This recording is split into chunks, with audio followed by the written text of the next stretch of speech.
Assalamualaikum warahmatullahi wabarakatuh. Perkenalkan saya Firdausi, NPM 240160121120 dari kelas Informatika 4D. Pada video ini saya akan menjelaskan tahapan pembuatan simulasi jaringan komputer menggunakan Cisco Packet Tracer sebagai ujian akhir semester mata kuliah jaringan komputer. Simulasi yang saya buat terdiri dari 4 gedung yang saling terhubung menggunakan router RIP versi 2. Selain itu, terdapat 4 router, 5 switch, 100 komputer, 1 DNS server, sekaligus web server, dan 1 proxy server.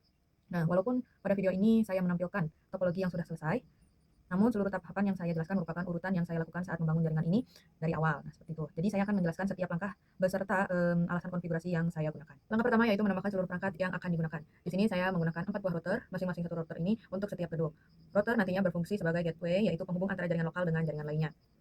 Selanjutnya, saya menambahkan 5 buah switch, 1, 2, 3, 4, 5. Nah, switch ini masing-masing digunakan untuk menghubungkan komputer-komputer yang berada dalam satu gedung atau satu jaringan lokal. Kemudian, saya menambahkan 2 buah server, yaitu DNS server sekaligus web server, dan satunya lagi server proxy. Untuk komputer, sebenarnya pada awal proses saya hanya membuat 2 komputer pada tiap gedung. Tujuannya untuk proses konfigurasi lebih mudah dan tidak perlu mengatur 100 komputer satu persatu. Jadi setelah seluruh konfigurasi selesai dan berhasil nanti, berhasil diuji maksud saya, komputer tersebut tinggal saya copy hingga jumlahnya menjadi 20 komputer pada setiap gedung, sehingga totalnya menjadi 100 komputer sesuai dengan ketentuan tugas. Setelah seluruh perangkat selesai ditambahkan, langkah berikutnya adalah menghubungkan masing-masing perangkat menggunakan kabel yang sesuai. Untuk menghubungkan router dengan switch, saya menggunakan kabel copper stripe yang hitam tidak putus-putus.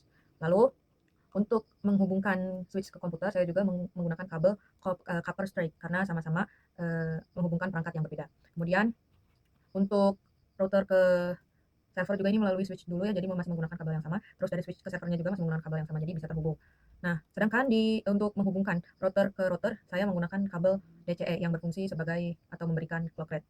Setelah seluruh perangkat selesai dihubungkan, berikutnya saya menentukan pembagian alamat IP yang akan digunakan. Nah, karena pada setiap gedung itu terdapat sekitar 25 gedung, terdapat 25 komputer, jadi saya memilih menggunakan subnet mask slice 27.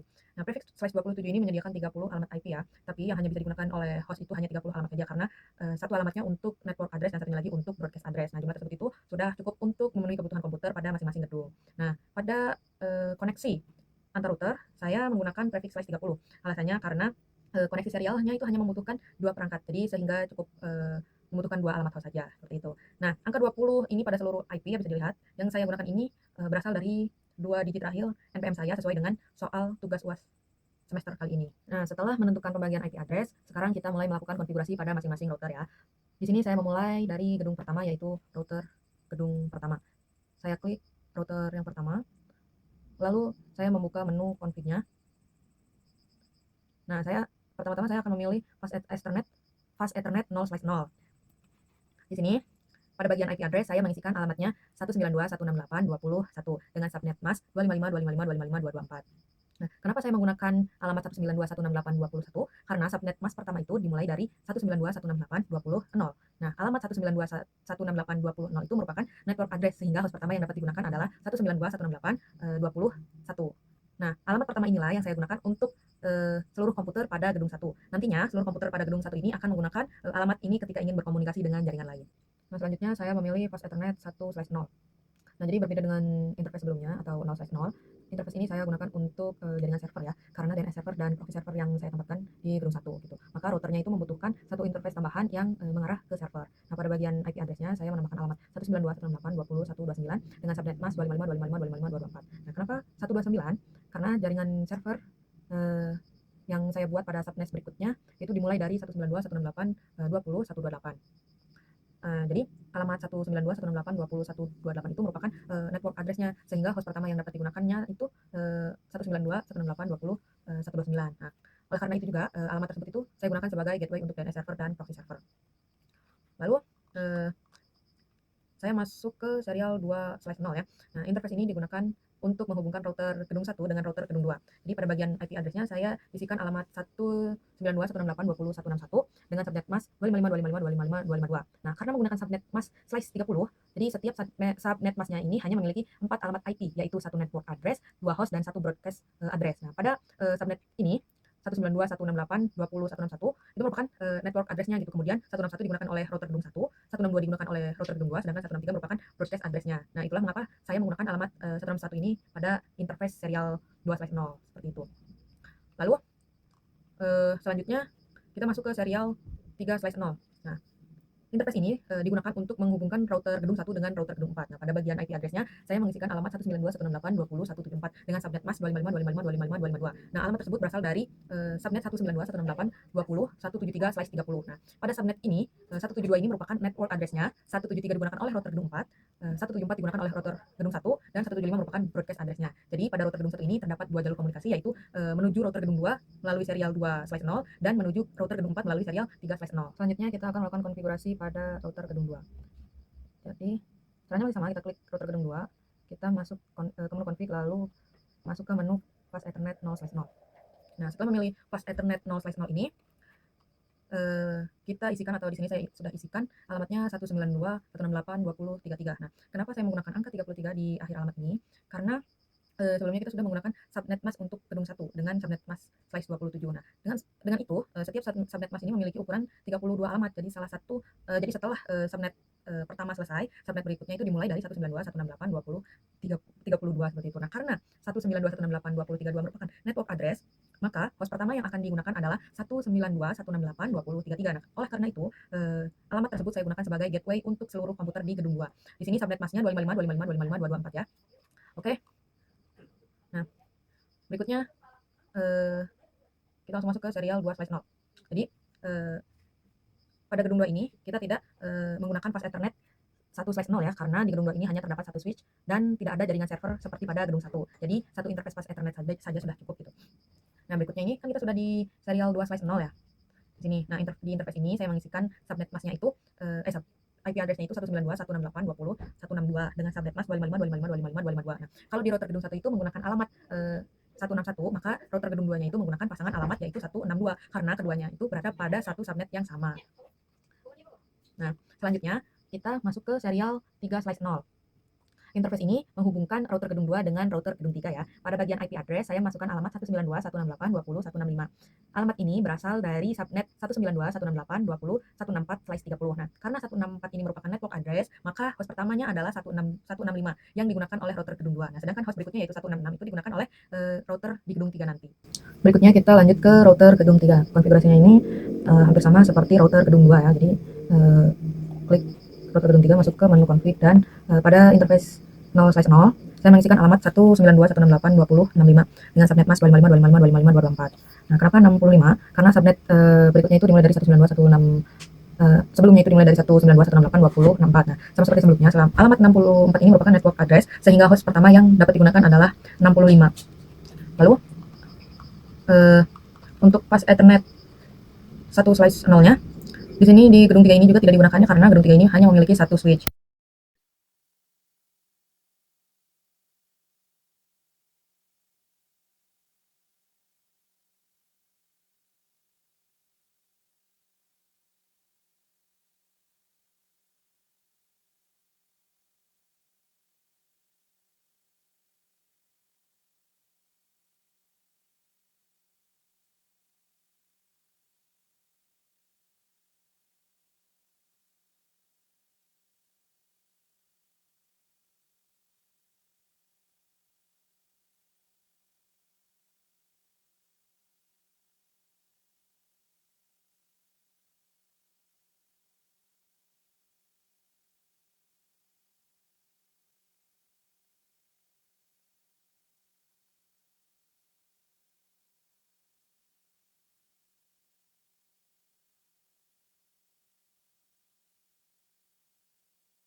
Nah, setelah selesai seluruh konfigurasi router, langkah berikutnya adalah melakukan konfigurasi pada DNS sekaligus web server. Nah, server ini nantinya memiliki dua fungsi, yaitu sebagai DNS untuk menerjemahkan nama domain menjadi alamat IP dan sebagai web server untuk menampilkan halaman website yang dapat diakses oleh seluruh komputer pada jaringan.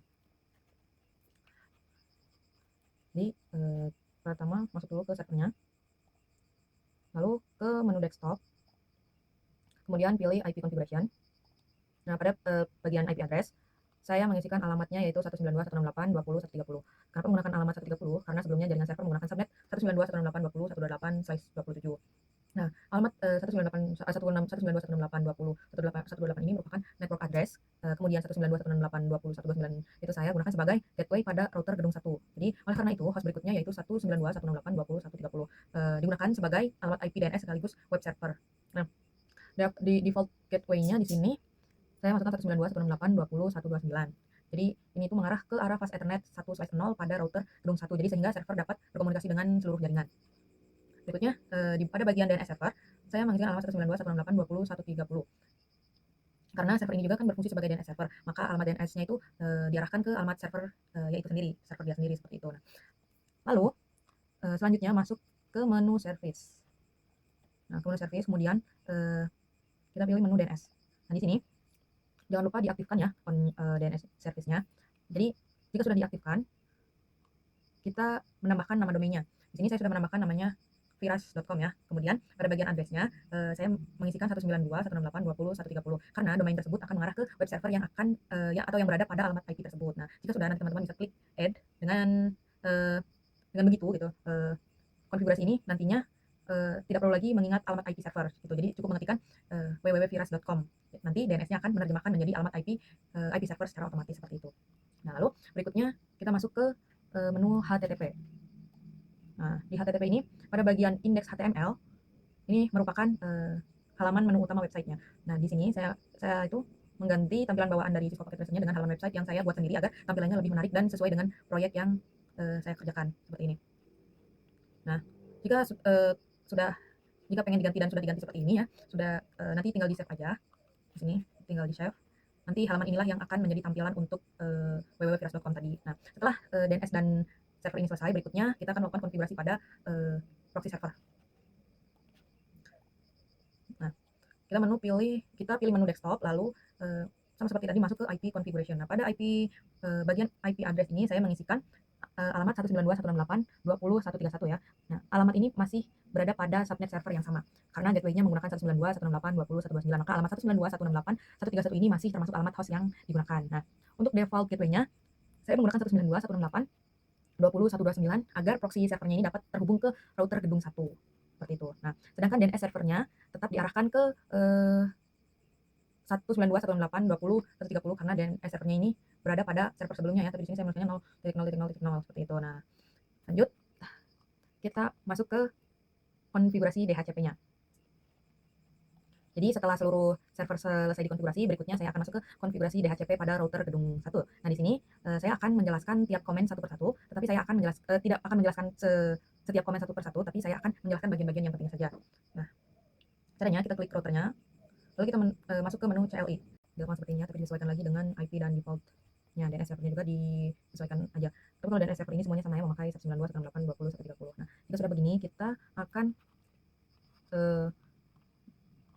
memasukkan berikutnya adalah routing RIP versi 2 ya. Jadi pada setiap router ini kan saya mengaktifkan RIP versi 2, kemudian memasukkan seluruh networknya yang terhubung langsung ke router tersebut gitu. Jadi tujuannya agar setiap router dapat saling bertukar informasi routing sehingga seluruh jaringan ini dapat saling berkomunikasi. Nah, caranya seperti ini.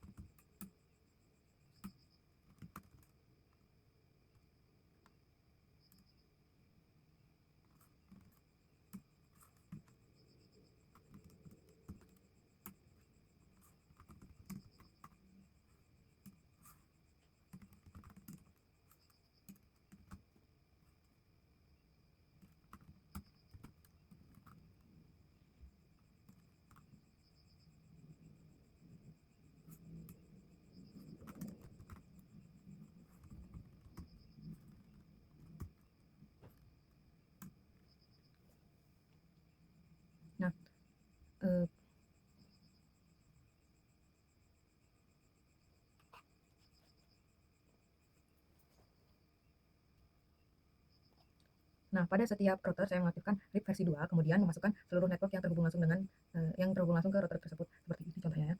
Nanti ininya disesuaikan. Kalau yang router RIP ini semuanya sama, jadi bisa dilakukan untuk ke router gedung 2, 3 sampai 4, lakukan saja hal yang sama seperti ini. Nah, untuk pengujian website ini, pastikan di sininya real time ya, di sebelah ini. Nah, lalu caranya masih di PC yang sama atau di PC mana saja gitu ya, kita klik. Misalkan saya di sini PC 52. Lalu kita ke menu desktop, habis itu ke web browser.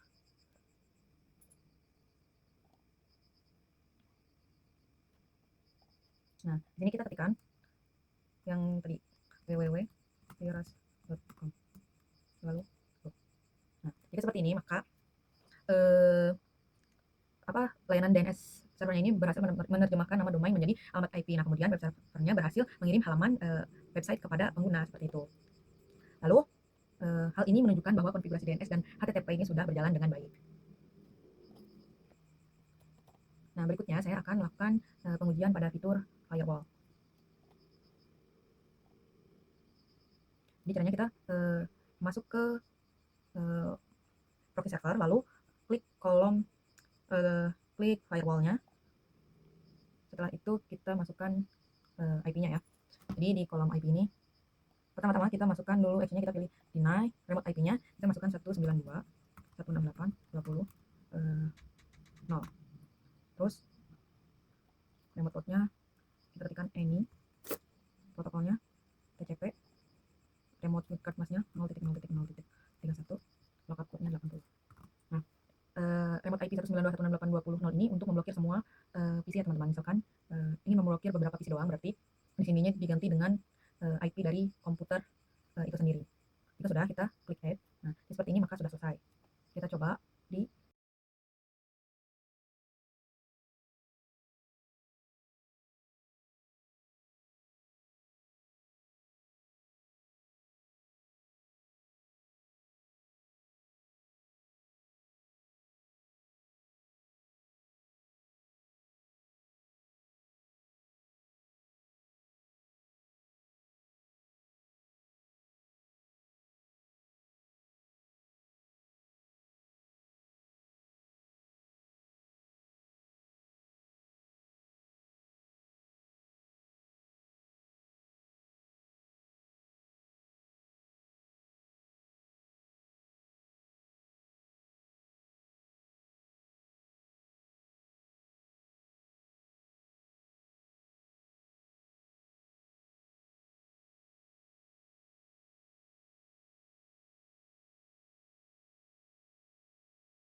Nah, kan selain ping, kita akan mencoba mengirim pesan dari komputer satu ke komputer yang lainnya ya. Jadi caranya di keyboard ketik P, lalu arahkan ke komputer yang ingin kita kirim pesannya. Misalkan di sini saya akan mengirim dari PC 51 ke PC 26. Nah, jika seperti ini artinya pesan berhasil terkirim seperti itu. Berdasarkan hasil pengujian tersebut, dapat disimpulkan bahwa seluruh perangkat sudah dapat saling terhubung dengan baik. Kemudian, dapat memperoleh alamat IP secara otomatis, mengakses website menggunakan nama domain, berkomunikasi antar gedung melalui routing RIP, serta menerapkan pembatasan akses menggunakan firewall sesuai dengan kebutuhan. Sekian penjelasan dari saya. Terima kasih atas perhatian teman-teman sekalian dan Bapak Ibu dosen. Semoga penjelasan yang saya sampaikan dapat memberikan gambaran yang jelas mengenai proses perancangan jaringan yang telah saya buat. Assalamualaikum warahmatullahi wabarakatuh.